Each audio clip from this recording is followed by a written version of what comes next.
I first saw it happen at work.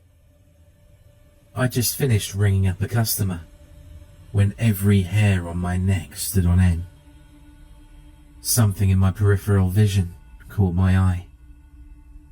I work at a board game store, and standing in an alcove, peering at the game shelves, was a skinny dude with a scraggly beard. His back was to me, but when he turned sideways, right at the edge of my vision, I could see his mouth was gaping wide open, like he was screaming. Weird, right? I glanced up, ready to laugh and ask him what was up. But the dude was just chilling. Totally normal face. A slight wrinkle on his forehead, lips pursed as he read the back cover of Wingspan. He looked at me. Yo, I keep hearing about this. Is it any good? Slightly overrated in my opinion, I replied. But many people do seem to enjoy it. I'm trying to find a game my girlfriend might play. She's not really into board games and doesn't like competitive stuff. You have any good co-op games? Might I suggest a roll and write? Technically competitive, but you can't attack or interact with other players, and mostly do your own thing on your board. They're also very beginner friendly. I turned to grab one of the reserved ones from behind the counter, and as I turned back around, I nearly jumped out of my skin. Because the man had approached, so he was directly in front of the counter, and his mouth was wide open in a scream. Eyes wide, like he was a zombie about to bite me. But it must have been my imagination, because as soon as I looked at him straight on, he just looked back at me, mouth quirked. You all right there, my dude? He asked. Cartographers is our top selling roll and write, I stammered, recovering myself. But every time I took my eyes away from his face, in my periphery, he seemed to be like one of the undead, a corpse with a gaping mouth. I decided to ignore his behaviour in the hope that he'd stop. He placed an order for cartographers, and I told him I'd give him a call when his copy came in. As I took down his details, much to my annoyance, he didn't stop, but continued to stand in my periphery, silently screaming. The next week, when I went in for a haircut, the guy sitting a couple of chairs over from me was also playing dead. He appeared to be slumped in the barber's chair, head lolled to one side, blue eyes wide and unseeing. But the stylist kept flitting around him, scissors snipping. And when I turned to look at him directly, he was no longer playing dead, but instead speaking to the stylist, one hand gesturing from under the cape. Yet, when I looked away a moment later, gone were his gestures. I could hear his voice, but he appeared to be lying motionless in his chair in the corner of my eye. A corpse. When my haircut was finished and I looked over again, he was gone from the chair. This just kept happening. Honestly, I thought it must be some sort of online fad, with people just randomly pretending to be dead. The internet has spawned stranger pranks. I don't have much of an online presence, and don't keep up with popular memes. And in my head, it made sense. It remained a relatively rare occurrence for me, and mostly happened in large crowds. For example, the airport. That was where I finally figured out the cause. I was on my way to visit family, going through airport security. A little farther behind me in line stood a young couple who were pretending to be corpses whenever I stopped looking at them. It was annoying, and I kept turning my head quickly, hoping to catch them in the act. But they were always behaving normally the moment I looked directly at them. And of course, what should have tipped me off is that no one else in the line was reacting to their behaviour. Only I could see it. But at that point, I was still acting under the assumption that everyone else was in on some new online prank, and I wasn't. I'm 42, and definitely give "how do you do, fellow kids" vibes by today's social media standards.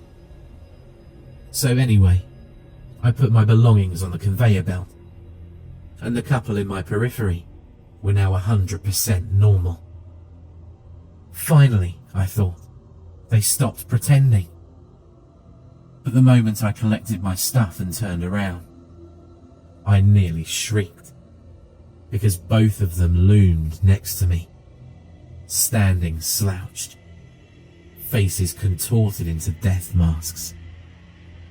You can't see sharp details in your periphery, but you can catch when someone is making a terrible dead face. But when I looked at them head on to tell them to cut that stuff out, they were both normal, staring at me like I was the weird one. The woman actually hid behind her partner. That's when I realised two things. One, that I was the source of the weirdness, and two, that more specifically, the source was in my stuff.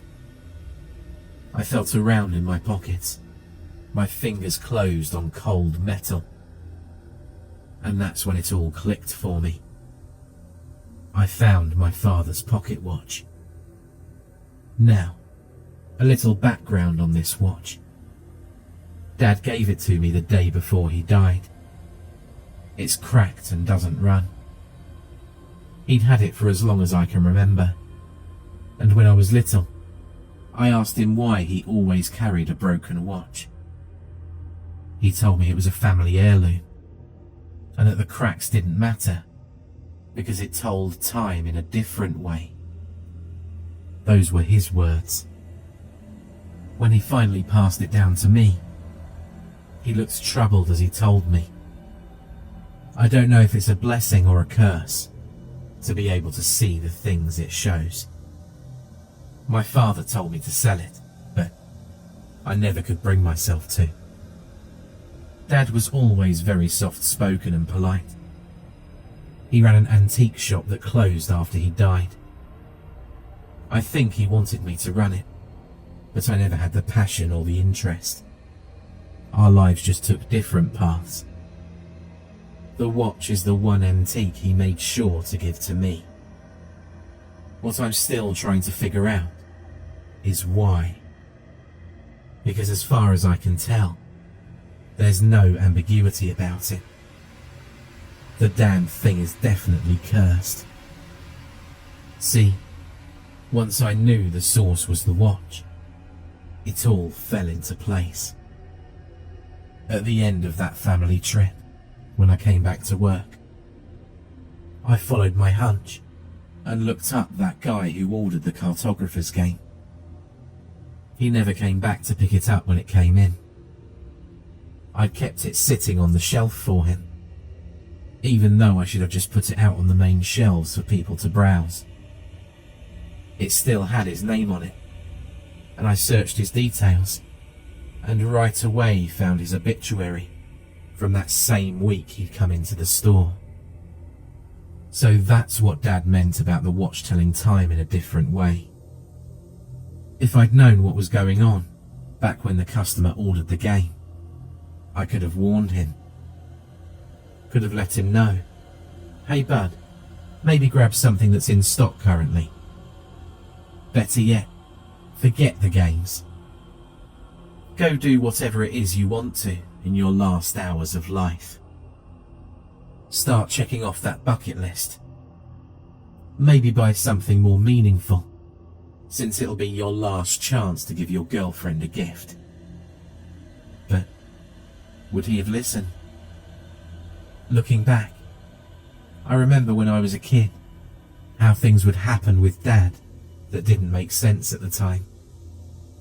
He'd get in random arguments with strangers. It was so uncharacteristic, because my father wasn't a confrontational man, always polite. But once in a while, at the antique store, I remember he'd step outside with a customer, and the customer would leave upset, yelling or swearing, or hysterically sobbing. Sometimes leaving so quickly, they'd forgotten whatever it is they'd purchased. And once too at the mall, Dad was told to leave a store after upsetting an employee. Stuff like that.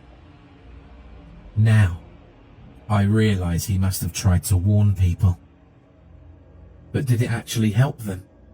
Any of them? Is the watch a blessing or a curse? The watch wasn't always cracked.